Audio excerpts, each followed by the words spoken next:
Bueno, y como les decía, Juan Germano, usted ya lo conoce, dirige Isonomía, una encuestadora que suele sistemáticamente desde hace muchos años ser muy certera. La verdad que varios colegas tuyos se reivindicaron, las encuestas en general se reivindicaron, algunas de ellas con las elecciones de anoche, ¿no, Juan? Sí, me parece que hubo de todo, como siempre. El enorme desafío que tenemos nosotros como encuestadores, los medios, los analistas, es también hacer el filtro y empezar a entender que no todo es lo mismo, porque si no, ahí es donde el rol de la encuesta termina siendo disfuncional. Vamos a ver, ustedes, provincia de Buenos Aires, sobre todo, que era la gran... dieron con el empate. Sí, nosotros vimos de hecho vimos una campaña bastante lineal en la provincia, donde independientemente de algún vaivén, en realidad lo que fuimos viendo es que se estaba acomodando. Nadie crecía o bajaba, se estaba acomodando un candidato de pasar de ser muy desconocido a algo conocido. Estaba acomodándose respecto a la baldosa Cambiemos. Y lo que nosotros no vimos en toda la campaña, Carlos, es esto de que como a Macri le va mal en lo económico, crece Cristina. Porque son electorados completamente distintos. Digo, solo eso. Pocos, o en realidad ningún frustrado con el gobierno cae en Cristina. Entonces, me parece que son dos lecturas y dos estrategias Ahora distintas. vamos a ver, pero digamos, el empate en la provincia de Buenos Aires, con un punto arriba de Cristina, un punto, era lo que vos tenías como escenario más probable. Sí. Es lo que también publicó, creo que Federico Aurelio y Poliarquía. Exactamente. Después tenemos otro tipo de encuestas de los que corrigen en último momento. Hubo varios casos de correcciones. ¿Cómo es eso? A ver. Bueno, eso, se corrige. Siempre con esta famosa volatilidad de la sociedad, a veces hay algunos que hacen alguna cuestión, pero me parece que cada vez queda más claro que la gente hace lo que quiere y lo que uno dice que como encuestador, los números de las encuestas, en general, creo que tienen poco... ¿Vos crees? Porque lo que estás diciendo sin decir es, esas correcciones son porque dijiste algo que sabías que no era para operar sobre la cabeza del electorado. ¿Vos crees que esa intención no funciona? Me parece que tenés sociedades cada vez más complejas e inteligentes y que saben leer y que además desconfían de las encuestas. Bueno, ahora te voy a contar algo. Lo nombré a Aurelio recién, a Federico. Voy a su padre, que hizo una gran encuesta en el año 83. Es una encuesta que todavía él conserva en varios tomos mecanografiados. Esa encuesta fue la encuesta que ver todavía. Tenemos que juntarnos con Julio, cosa que ya te prometí.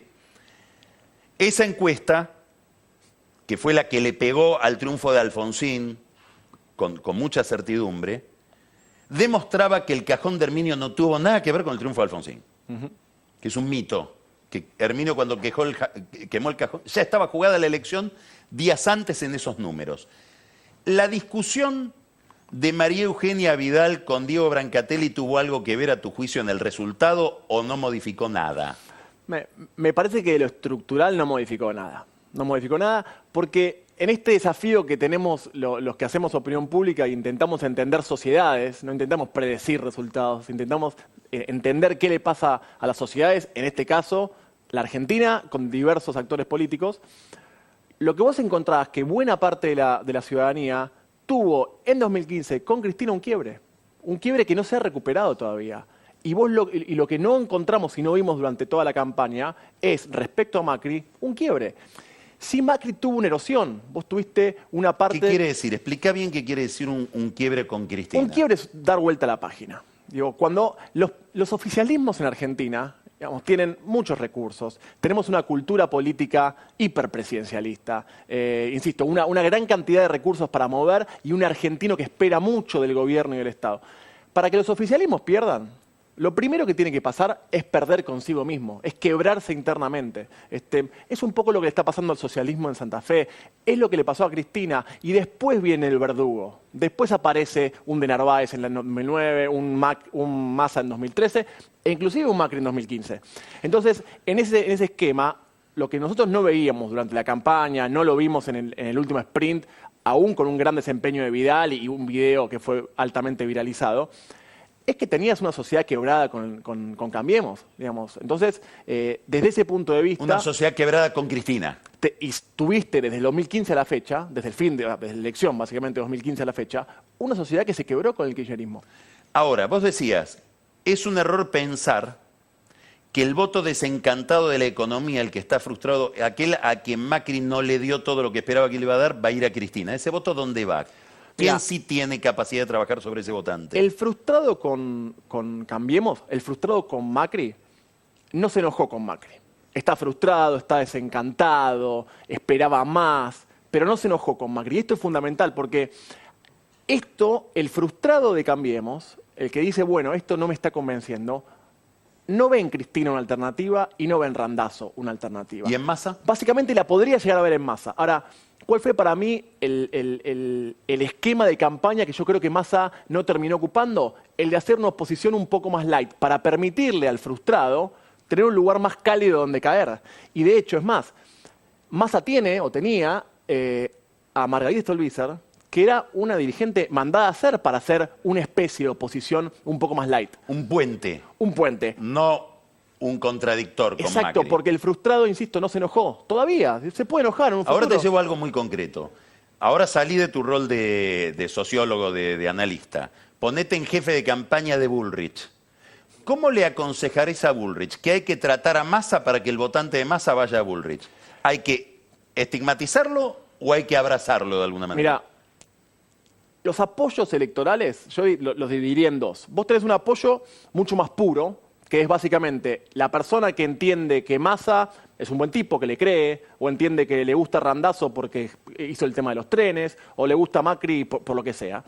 Y después tenés un apoyo que es funcional. Digamos, vos tenés que cumplir un rol en la elección. Y lo peor que te puede pasar en una campaña, y hemos estado en muchas ganadoras y en muchísimas perdedoras, es cuando vos te quedás sin función, sin rol en la elección. Y en esta elección me parece que el mandato electoral, vos un poco lo decías en la introducción, tenía que ver con alguien le tiene que poner un límite a Macri y alguien le tiene que poner un límite a Cristina. Digo, y en función de esos dos mandatos opuestos, digamos, se organizó la campaña. Digo, Florencio Randazzo o, por ejemplo, Sergio Massa. Sergio Massa, ¿puede ponerle un límite a Macri? Bueno, después de las PASO me parece que es muy claro que no. ¿Puede ponerle un límite a Cristina? Me parece que no. Entonces, el enorme desafío de Esteban Bullrich, de Cambiemos, es ir a buscar a la parte más, al apoyo menos puro, digamos, ¿no? Al que se acerca a un candidato porque entiende que es funcional a algo. Bueno, el ser funcional a ponerle un límite a Cristina, hoy está de la mano de Cambiemos, más claro todavía, y ahí en ese lugar es donde Cambiemos deberá ir a pescar al electorado masista. ¿Hay alguna transferencia de votos de Vidal a Bullrich o acá estamos ante más allá de los personajes, con un voto de Cambiemos que se trasladó casi en bloque desde el 2015 al 2017? Por supuesto que la importancia de Vidal negarla sería una locura absoluta. Ahora, vos también tenés en Vidal es una dirigente de una imagen altísima, más de 60 puntos de imagen positiva, pero Cambiemos no tiene en la provincia ni 60, ni 50, ni 40. ¿No? Es decir, por supuesto que importa y las figuras importan, pero me parece que estás en el comienzo, se dio esta elección, un comienzo identitario interesante para seguir. Digo, me parece que Cambiemos se recibió de oficialismo y empieza Cambiemos se recibió de oficialismo. ¿Qué quiere decir eso? Digo, vos tenés una sociedad binaria, evidentemente las PASO demostraron eso, y a nivel político, esta grieta política, esta grieta identitaria, lo que te generó fue que el primer filtro de discusión sea cómo te plantás vos, otro partido político, o vos, elector, respecto a Cambiemos, ¿no? Entonces, vos fíjate que en muchas provincias, estar del otro lado de esta grieta, ¿no? Al peronismo, o a símil peronismos, digamos, se lo llevó puesto. Fíjate lo que pasó en La Pampa. Digo, ese lugar lo ocupaba Cristina hasta ahora. Bueno, pero era de lo que todos hablábamos. Pero ¿Vos Berna, crees que ahora Macri ocupó el centro de la escena desde anoche? Vos fíjate que Berna excede al kirchnerismo. Trabajó mucho para alejarse del kirchnerismo durante mucho tiempo. No, además, después se acercó. Todo lo que no trabajó él lo trabajó Cristina porque lo repudió. ¿Sí? Absolutamente. ¿Te acordás que hubo todo un problema por la integración de una chica de la Cámpora a la lista de La Pampa? Exactamente. Bueno, y vos fíjate que en ese esquema, fue uno de los grandes perdedores. Pasó lo mismo en en San Luis. Rodríguez, por supuesto que identitariamente en la provincia es distinto y es más inclusive el kirchnerismo, pero quedar del otro lado de esta grieta identitaria que se empezó a formar, digo, del oficialismo, le generó un problema gigantesco. Entonces, me parece que desde ese punto de vista, la gran victoria, independientemente de que la provincia gane por uno, pierda por uno, insisto, independientemente de lo que pase en octubre, me parece que a nivel identitario se empezó a armar esto y es interesante para seguirlo. Es bastante fácil entender para nosotros, porteños, bonaerenses, qué piensa alguien que vota al oficialismo teniendo la referencia de Cristina al lado. Ahora, ¿qué es alguien que vota a Cambiemos donde no hay kirchnerismo? Vos nombraste San Luis, Neuquén, Entre Ríos, donde Bordet uno no podría decir es un kirchnerista. Digamos, ¿cómo es la discusión ahí? ¿Qué representa Macri ahí? Bueno, es que cuando Macri no es lo no Cristina. Bueno, justamente digo esto. Macri, Cambiemos, empezó a hacer algo que inclusive ya pasó en identidad al radicalismo, es más fuerte en términos identitarios que PRO. Digo, empezó a tener una función y un rol, insisto, que también segmenta mucho. Digo, y por eso es lo más